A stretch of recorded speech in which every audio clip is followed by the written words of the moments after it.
There's a. I'm gonna take a break and read a Robert Penn Warren poem called "The Riddle in the Garden." Right. My mind is intact, but the shapes of the world change, and the peach has released the bough, and at last it makes full confession. Its pure has departed like peach fuzz, wiped off, and we know now how the hot sweetness of the flesh and the juice dark hug, the rough peach pit, we know its most suicidal yearnings. It wants to suffer extremely. It loves God, and I warn you, do not touch that plum, it will burn you. A blister will be on your finger, and you will put the finger to your lips for relief. Oh, do be careful not to break that soft gray bulge of the root skin, for exposing that inwardness will increase your pain. For you are part of this world, and you think that I speak in riddles, but I am not. The world means only itself. So a lot going on here. Like, why I picked this one, I read this at a Jungian conference, and didn't go over well. Well, I think that Simone Weil quote is what really threw him. But you got some Garden of Eden stuff. Like, if you reach for the fruit, which, why does the fruit want to be eaten, right? It has a seed in it. And we wouldn't pick it up and eat it and go drop the seed somewhere so there could be a new tree if it didn't taste good. So the peach is suicidal. Like, it wants to die in order for itself to live. But then also, if you touch it, your finger will blister. And you will put that finger to your lips for relief. So don't break the gray bulge of the blister-like fruit skin. So the fruit itself is the blister. Like the fruit is a blister that is hurting in pain and suicidal.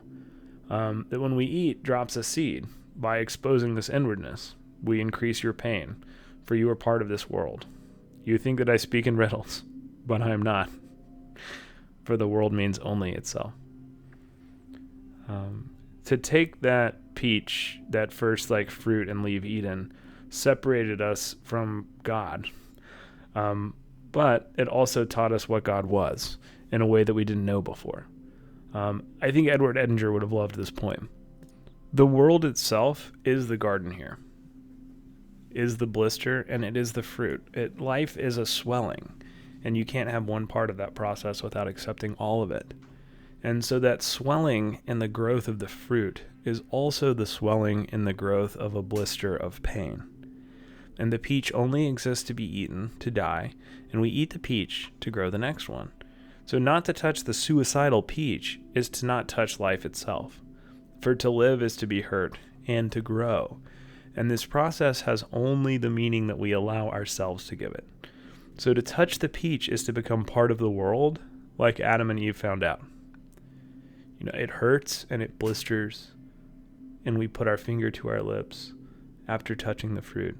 But we also know that we are ourself, and we also know God. Like we know we become separate from the system enough to see it. And now that we've seen it, what do we do with it? And that question of like, what do we do with it? That is one of the most important questions in therapy. It's one that I can't answer for you, and you can't answer for your patients. And you really can't quite answer all the way for yourself. Not in the ego, not in the intellect. Because where you answer that question is going to be an implicit memory. It's going to be in this place where you go in and you see the world in a way that is okay, where you are okay, and you are safe, and you are loved, and you can love others, and you can love yourself, and then you don't get to stay there.